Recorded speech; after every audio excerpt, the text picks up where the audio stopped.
Prezados alunos, vamos a mais uma aula de literatura. Nos últimos encontros conversamos sobre as vanguardas europeias e como elas foram importantes para os nossos artistas brasileiros e como essas tendências, né, propiciaram, né, na verdade, uma espécie de mudança, né, uma quebra de paradigmas.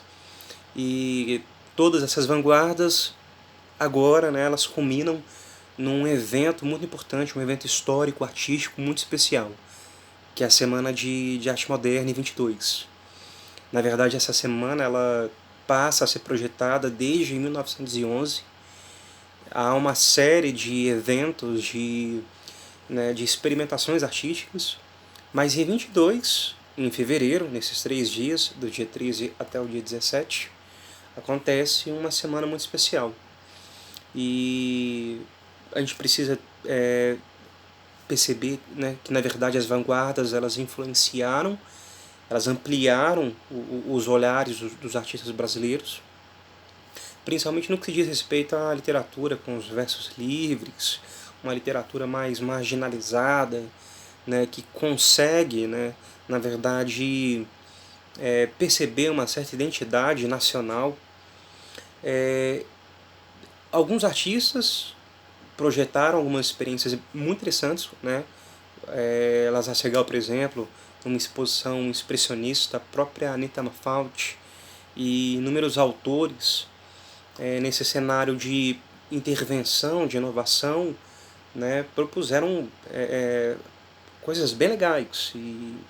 E entre esses autores a gente precisa citar Mário de Andrade e Manuel Bandeira, que eu imagino que são nomes importantes, né, são referências especiais. Inclusive existe um caso, né, polêmico envolvendo Monteiro Lobato no que se diz respeito a essa semana de 22, em que ele diz que era importante que os nossos artistas tivessem algo próprio nosso, né? Não simplesmente absorvessem essas tendências, essas vanguardas, mas que criassem algo próprio, né, do Brasil. Então, eu queria dar destaque para vocês em 1919, antes de falar de 22, há um poema muito especial. Esse poema eu acho que ele é muito crítico e ele já, de certo modo, né, já apresenta para nós o que vai ser, né, o modernismo de verdade. Né? Tem esse poema do Manuel Bandeira, deem destaque a ele, Os Sapos. É um texto muito específico e interessante. Né? E olha só, ele diz assim, ó, enfunando os papos, saem da penumbra, aos pulos, os sapos. A luz os deslumbra. Em ronco que a terra berra o sapo-boi. Meu pai foi à guerra, não foi, não foi. O sapo tanoeiro, parnasiano aguado, diz, meu cancioneiro é bem martelado. Então, olha só que desde o início a gente já percebe uma espécie de crítica, né, à escola parnasiana. Quer dizer, é um texto bem talhado, bem trabalhado, mas alienado. Né? Olha lá, vede como primem comer os hiatos, que arte. E nunca rimo os termos cognatos. O meu verso é bom. Frumento sem joio, faço rimas com consoantes de apoio. Vai por 50 anos que lhes dei a norma, reduzi sem danos. A formas, a forma. Clame essa paria em críticas céticas, não há mais poesia, mas há artes poéticas. Urro sapo boi, meu pai foi rei, foi, não foi, não foi. Brada em uma soma, o sapotanoeiro, a grande arte é como lavor de joalheiro. Ou bem de estatuário, tudo quanto é belo, tudo quanto é vário, canta no martelo. Outros sapos pipa, um mal em si cabe, falam pelas tripas, sei, não sabe, sabe. Longe dessa grita, lá onde é mais densa a noite infinita, veste a sombra imensa, lá, fugida ao mundo, sem glória, sem fé, no peral profundo e solitário. Que soluças tu, transido de frio, sapo cururu, da beira do rio. Então a gente percebe que há uma brincadeira, né, claro, com a parlenda, né, do sapo cururu, e é um texto que ele respeita a lógica, a métrica, né, da escola parnasiana, mas fazendo uma crítica à escola parnasiana, né?